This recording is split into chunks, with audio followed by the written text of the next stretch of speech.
Hey guys, this is Sam Helman. And this is Kyle Erf.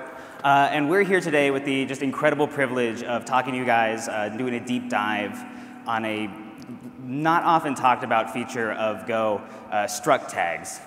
So as if you're in this room right now, you've probably seen tons of resources doing deep dives into different features of the Go programming language, stuff like error handling or concurrency primitives. But something that we've noticed over the last couple of years is in the community, there are barely any resources on how to deal with struct tags.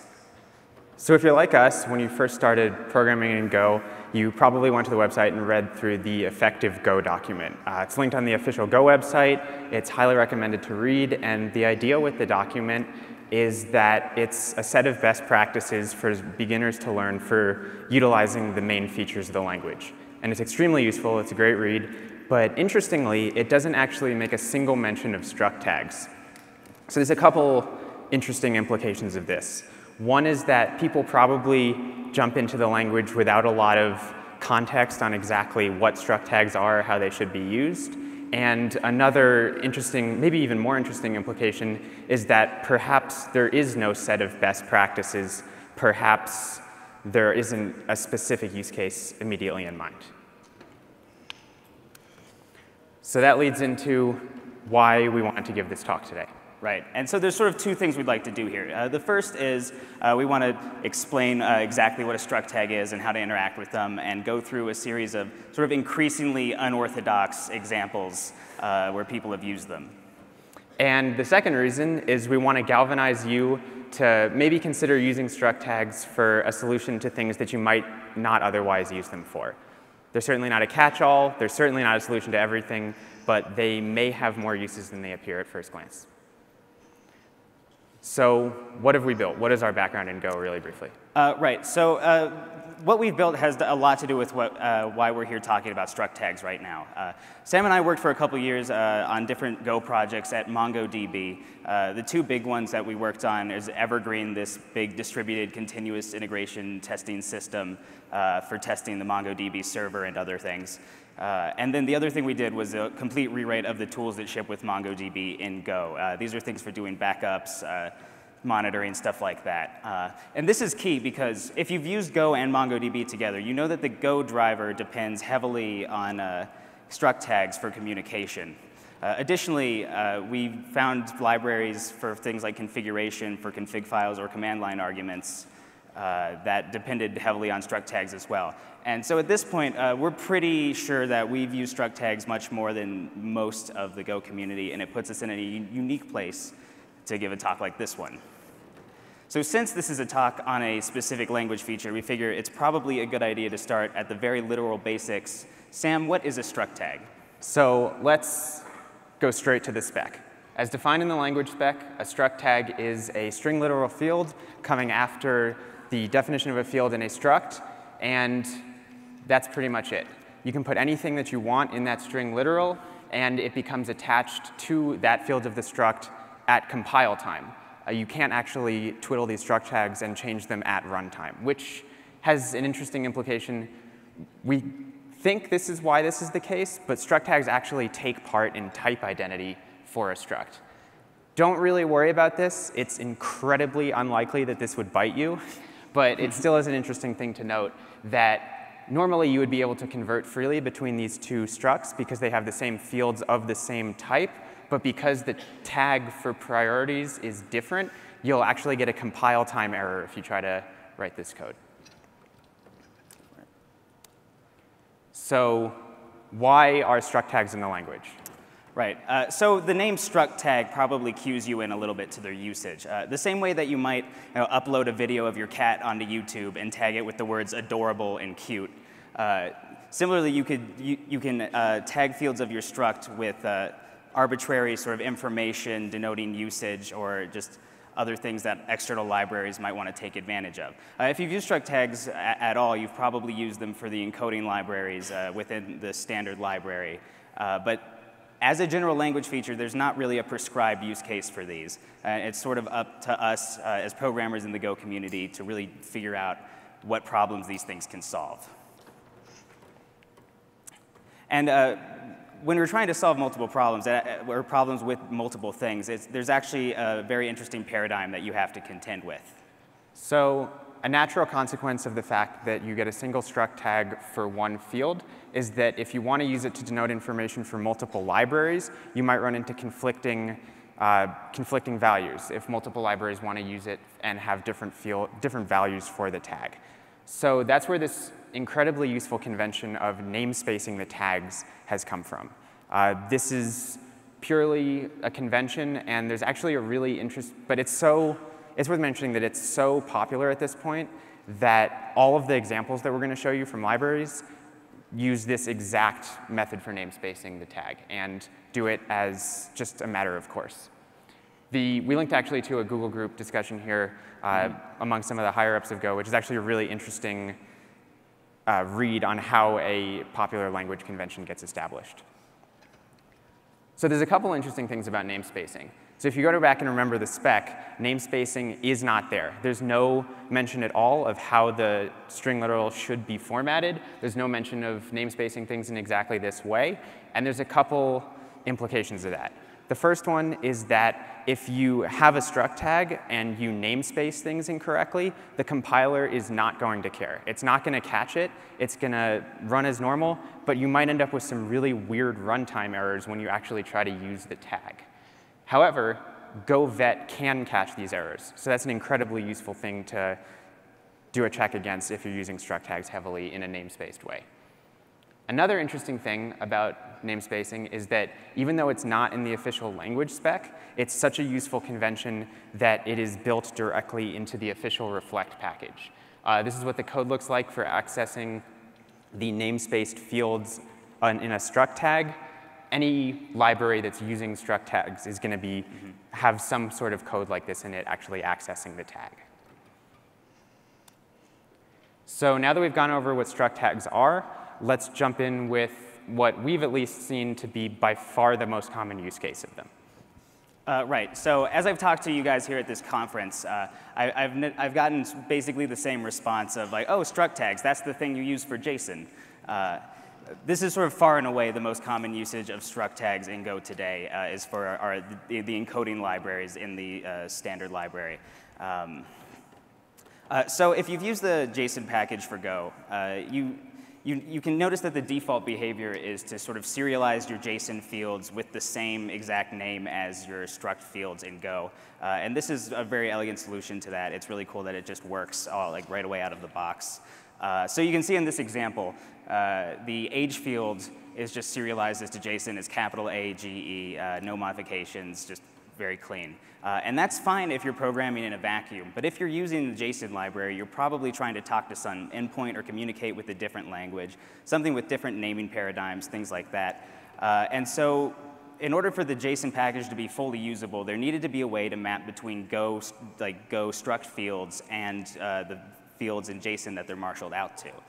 Now, there were a couple ways they could have done this, right? There could have been some sort of runtime like registry that you have to set these things on the fly, something like that. But luckily, the creators of the standard library noticed a great use case for struct tags in this. And so you're able to cleanly specify inside of your type definition what exactly you want the JSON written out to. So you can see in this example, we have this sort of like JSON full name for the name field, and then when it's written out, it's using full name instead of just the word name. Perhaps more interestingly and I think a much more compelling example is you can actually use struct tags to define not just the names, but the behavior of the JSON encoder. So in this top example with the ID field, you can see this omit empty string. And what that does is it tells the JSON encoder to not bother serializing out that specific field if it's sort of the 0 value. So in this case, if it's an empty string, we don't write it out to the JSON encoding. And you can see in the example, we have this ID field that we don't specify in our literal. And when we serialize that out to JSON, it's not in there. Different encoding packages do basically the same thing. You find similar behavior XML. The bsin library, which is MongoDB's binary JSON format.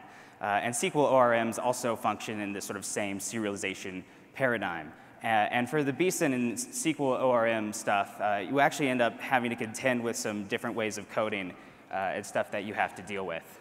So let's take a slight tangent from actually showing different libraries that utilize struct tags and talk about how we solved a problem that we were having keeping string constants and struct tags in sync. And this is interesting because, first of all, it was a really cool use for us of struct tags, and it got us thinking about actually programmatically accessing struct tags and using them to do different things. So this is what code looks like for interacting with MongoDB via the Go driver. It's a really effective driver. It's worked great for us. And if you haven't used MongoDB before, a collection is essentially a table. And this is essentially doing a where query on where donor name. Find me the entry where donor name is Selena Gomez. We're only using names that have the word go in it for our examples. Yeah, seemed appropriate. So we would have these queries all over our code.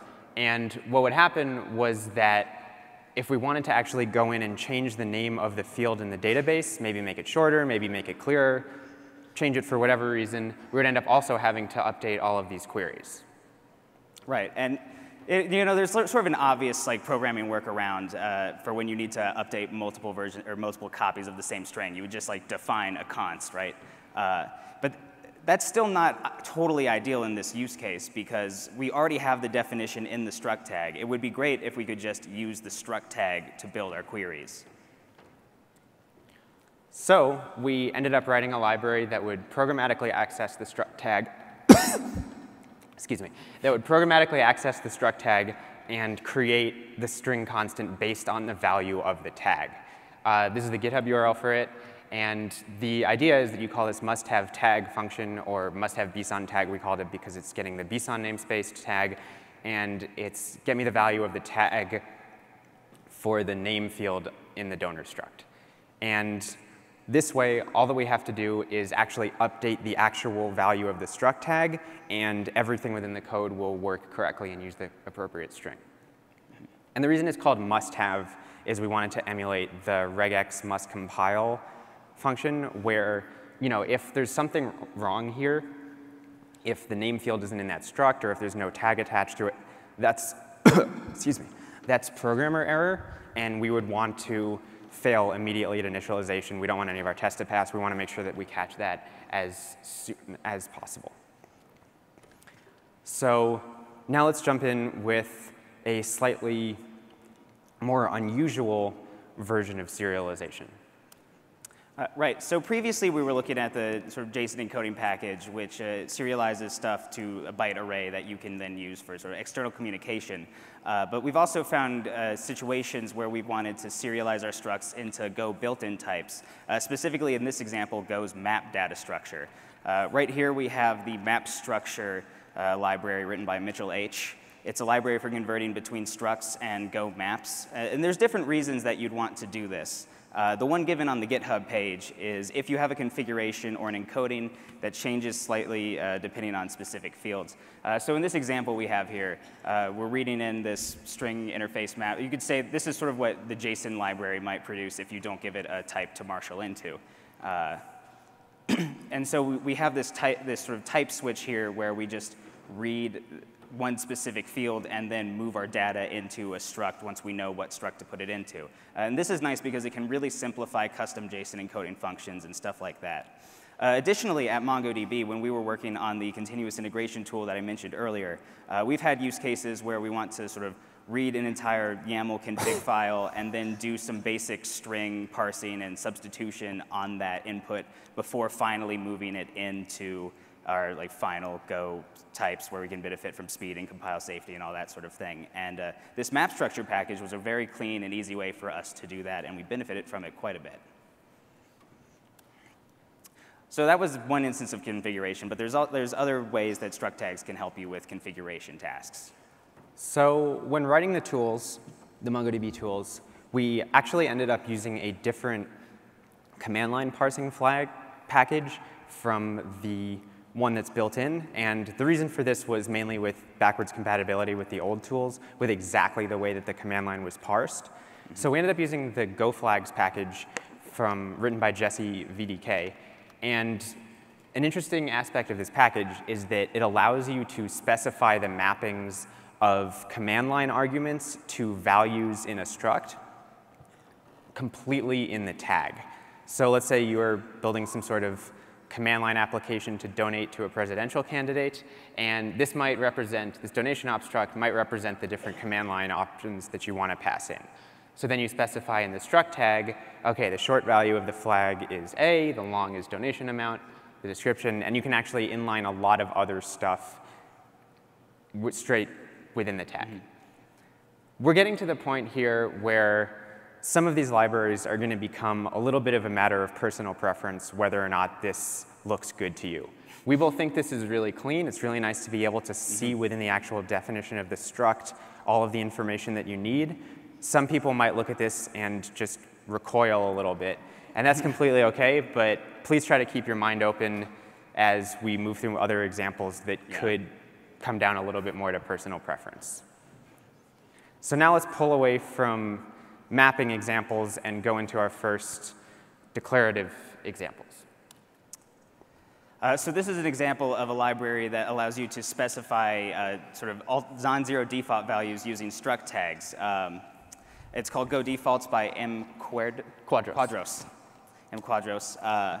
It's a really interesting sort of clever thing. In some ways, this is really clean because it lets you specify, right in the type definition what you want these default values to be and just set them later with a single function.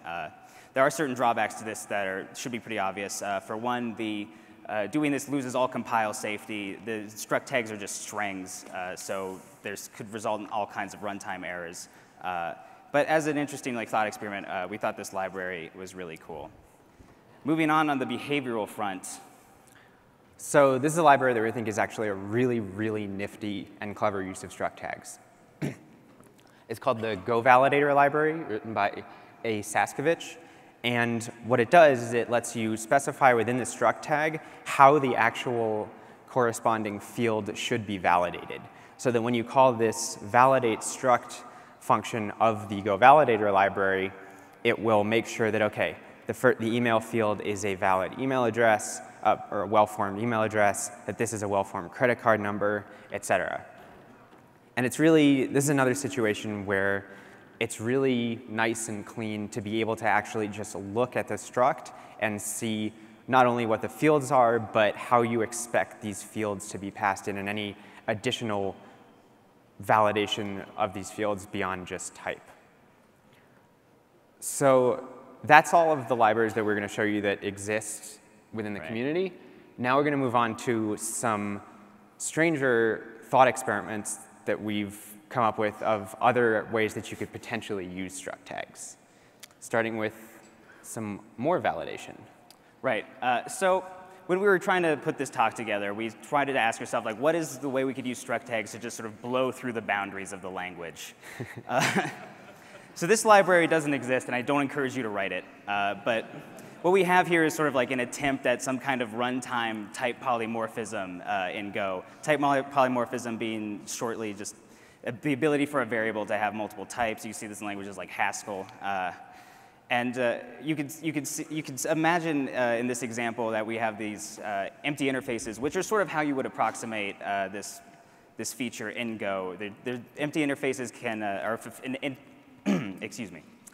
Empty interfaces are fulfilled by just about anything, but there's no way to put bounds on them. So in this example here, we have a type with different fields and different types that those fields are allowed to be, including some that could be user-defined. And then in order to sort of work the polymorphism here, we'd have this validation that you run at runtime periodically to just make sure all your types are within those bounds. Don't do this. It's just to get the juices flowing, all right? As a continuation with a hypothetical that might actually be useful, we have this one dealing with foreign languages. This is an idea that we actually think could be really interesting. As far as we know, there's no library existing that implements this. But the idea would be that maybe you have some sort of API that's being consumed by people that speak different languages, and you want to be able to serialize your responses based on what language you're provided. So it would be nice to be able to specify actually within the tag, if we're asked for a Spanish translation, let's use these field names. If we're asked for a Greek translation, let's use these field names, for instance. And now let's move on to one that's very relevant to a topic that's been discussed a lot, actually, at this conference so far. Right. So in this sort of zeitgeist of the Go community, we have this ongoing discussion about using code generation as a way to implement stuff like templating within the language. And this discussion has resulted in all sorts of things. We've seen the introduction of the Go generate command. We've seen just a huge variety of broad and very specific code generation tools crop up. And one thing that we've noticed with those code generation tools is that they generally rely on comments to tag the specific parts of the code you want the generation to run against. In some ways, this is very intuitive. We already have sort of a paradigm of stuff like Go docs, which is reading your comments from your code and turning them into this sort of external documentation. And that's really slick. But there's sort of a mismatch when you do it for code generation, because Go docs, your comments just read like comments that you would have inside your code, whereas using them for generation, you're basically putting in stuff, comments meant to be read by machines, not necessarily the perfect match for commenting. However, we do have a tag feature built into Go that, at least in some instances, could be applicable to this. Struct tags. And these are already meant to be read by machines, and so it kind of makes sense to try and use them as an interface for code generation. We have this example here. You could imagine this as a way to automatically generate sort of getters and setters for private fields, or possibly, and I think in a much more compelling thing, we could emulate the behavior of the validation package we looked at earlier, but with compile safety. So in some ways, we'd be getting all of the benefits of that package without any of the drawbacks. It would be much safer to use this. Finally, using struct tags for code generation would give you a reason to attach struct tags to unexported fields, which the language currently allows, but no external libraries can access them, so it's kind of pointless. And with that, that ends our examples of what you can, could, and might be doing with struct tags. Yeah, we hope that seeing these has maybe got you thinking about using struct tags for something in the future that you might not otherwise use it for, or at the very least that these were interesting or possibly amusing. Thank you.